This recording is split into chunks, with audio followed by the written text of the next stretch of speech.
189. 자유민주주의 사전. 법치와 경제정책. 국가는 막강한 권력을 이용하여 여러 경제정책을 시행한다. 물론 명분은 국민을 위한다는 것이다. 규모가 커지고 역할이 증대되면서 정부는 경제 분야에 더 많은 일을 하고자 한다. 그러나 법치에 어긋나는 경제정책은 자유체제에 독을 뿌리는 재앙과도 같다. 지난 정권에서 탈원전을 한다며 원전 산업을 황폐화한 것으로부터 소득주도성장이라는 경제학 이론에도 없는 정책을 5년 내내 시행했고, 국가부채를 사상 최대로 끌어올려 국가 재정을 위태롭게 했다. 아무데나 민주만 붙이면 되는 양경제민주화의 열풍이 경제정책을 주도했다. 재정 건전성을 무너뜨리는 일은 후임 정부 어디선가 책임을 뒤집어쓰게 만드는 일종의 모래성 무너뜨리기, 폭탄 돌리기 게임이다. 이제 국가부채가 1,000조 원을 돌파했는데 지난 정권은 최악의 적자 재정을 남겼다. 국가 경제가 파산했을 때 수많은 사람이 직업을 잃고 기업이 도산한다. IMF 사태와 같은 급성 실패도 문제지만 경제의 주체인 기업을 옥죄어 경제 체질을 망가뜨리는 정책은 치유하기 어려운 만성 질병에 속한다. 경제 정책은 국민의 자유와 직결되는 분야다. 경제와 법치는 불가분의 관계여서 법치의 원칙에 어긋나는 경제 정책은 당연히 자유를 파괴한다. 법치 원칙은 보편적으로 적용되는 탈목적적인 정책이라야 한다는 것이 그 기본이다. 지난 정권에서 사람이 먼저다 라며 경제민주화라는 이름으로 시행한 정책들은 보편성 면에서 반법치의 정책이다. 전체 국민 중에서 그들이 말하는 사람이란 좌익의 용어에 자주 등장하는 인민을 말하는 용어다. 즉 자본가, 부자, 이른바 그들이 말하는 기득권층을 제외한 계층을 지칭하는 말이다. 이렇게 계층을 염두에 두고 시행하는 정책은 법치의 기본인 보편성을 위반하는 것으로 당연히 반법치 정책이다. 다음은 경제 분야의 법치를 가장한 반법치에 불행한 사례들의 몇 가지 예다. 2019년 4월 8일 대한항공의 총수인 조양호 회장이 70세의 나이로 세상을 떠났다. 국민연금이 지분 11.6%의 이대주주라는 지위를 이용해서 조양호 회장의 이사 선임을 반대하여 조양호 회장이 자신의 분신과도 같은 기업의 경영권을 빼앗긴 지 꼭 열흘 만이다. 지병이 있었다고는 하나 좌파 권력에 의해 자행된 무지막지한 경영권 박탈의 충격이 컸을 것이다. 이 사례는 법치를 가장한 탈법치의 전형이다. 국민연금은 위결권을 행사하라고 국민이 연금기금을 모아준 돈이 아니므로 국민연금을 내세워 경제 문제에 관여하는 것은 자유민주주의 헌법상 위헌이다. 현재 좌파 정당의 주도하에 이른바 삼성생명법이라는 법이 발의되어 있다. 이는 삼성생명, 삼성화재가 보유한 삼성전자의 지분을 매각하라는 취지의 법이다. 이렇게 하면 위에와 같이 국민연금과 정체불명의 펀드를 동원하여 삼성전자 총수의 경영권을 박탈할 수 있다.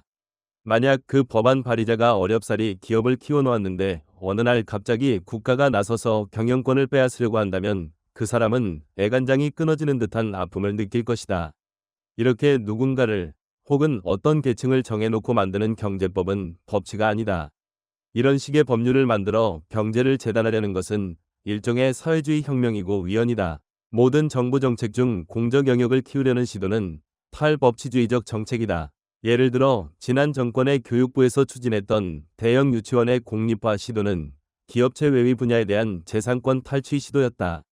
대형 유치원은 원래부터 대형이 아니고 그 유치원 원장이 남다른 노력으로 유치원생의 학부모를 만족시킨 결과로서 일군 개인의 재산이다. 그 원장은 온갖 고생을 하며 건물도 사고 특별한 커리큘럼도 개발하여 대형 유치원을 경영하게 되었다. 그런데 어느 날 갑자기 교육부 장관이 모든 비용의 사용 내역을 NEIS라는 회계 시스템을 통해 국가에 보고하라는 정책을 내놓았다. 평생 국가의 간섭과 거리가 멀었고 회계 시스템 입력 같은 통제적 업무에 익숙하지 않았던 유치원 원장들이 분노한 것은 당연했다. 당시 교육부 장관이 그런 정책을 당연한 것처럼 내놓은 것은 유치원생의 학비 일부를 정부가 보조하기 때문에 유치원이 보고할 책임이 있다는 명분이었지만 그 지원은 성격상 유치원에 대한 지원이 아니고 학부모 전체에 대한 지원이다. 유치원 원장들이 이런 정책 하에서는 유치원 경영을 그만두겠다 라고 반발하니 교육부에서는 유치원생 학부모의 급한 마음을 부추기며 학부형 3분의 2의 동의를 얻어야 유치원을 그만둘 수 있다는 압박을 했다. 이 사례는 한국의 경제 분야에 대한 법치 개념이 얼마나 취약한가 보여준다. 이는 정부가 나서서 개인의 재산권을 아주 쉽게 탈취하려고 시도한 작은 예가 되었다. 법치가 없는 곳에 자유란 있을 수 없다. 위 예들의 당사자인 대기업 총수, 나아가 그 기업의 장래에 영향받을 국민, 그리고 유치원 원장과 학부모 모두 장단기적으로 자유를 잃는 것이다. 단지 직접적이냐 간접적이냐의 문제다. 당시 교육부 장관이 숨긴 목적은 누리과정이라는 국가 주도의 커리큘럼을 초등학교 아래로 더 확대하여 유치원부터 모두에게 똑같이 적용하겠다는 사회주의적인 발상이었던 것으로 보인다. 그러나 당시 나는 유치원생 자녀를 둔 나의 딸에게 유치원 원장들의 항의에 대해 어떻게 생각하느냐고 했을 때 아이들을 볼모로 한 행동에 분노를 느낀다. 라는 대답을 들어야 했다.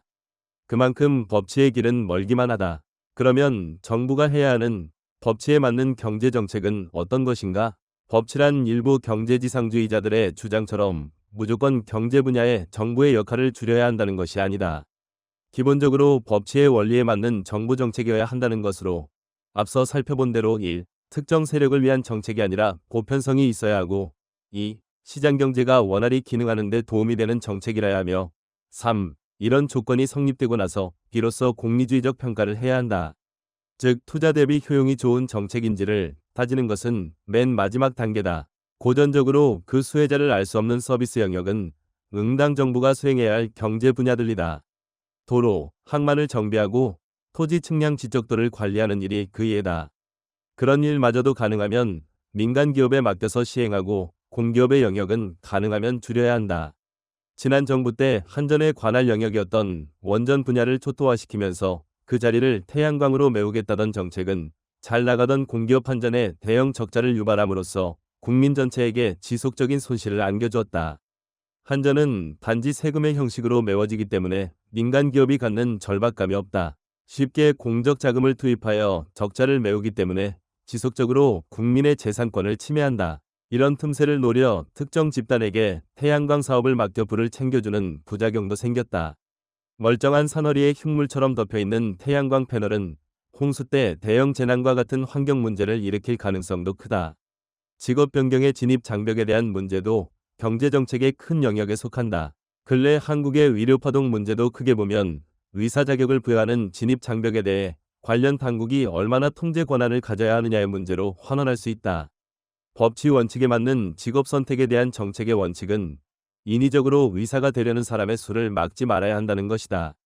단 자격이 안 되는 사람이 의사로서 진입하는 일처럼 사기와 속임수를 막는 역할은 정부가 해야 한다. 마치 당연한 일인 것처럼 교육부가 각 대학의 정원을 통제하고 마치 무슨 시혜를 베푸는 것처럼 밀고 당기는 한국의 교육정책은 대표적인 탈법치주의적 정책이다. 이런 사례들을 보면 교육부는 차라리 없어지는 것이 낫다. 마지막으로 정부의 경제정책에 수많은 탈법치적 무리한 정책을 남발하는 근본 이유를 생각해보면 한국인의 기질로 일부 전해져 오는 실사구시적이지 않고 관념론적인 풍토가 조선조 500년간의 관성으로 이어져 온 점을 들 수 있을 것이다. 산업공상으로 대변되는 허세적 풍토는 국가경제를 이끄는 기업체를 한낱 장사꾼 정도로 폄하하는 풍조를 남겼다. 이런 풍조는 특히 좌파적 사고를 갖는 지식인에게 만연한다. 그들이 자신의 편협한 지식으로 경제정책을 설계할 수 있다고 생각한다면 이는 대개 치명적 자만이다.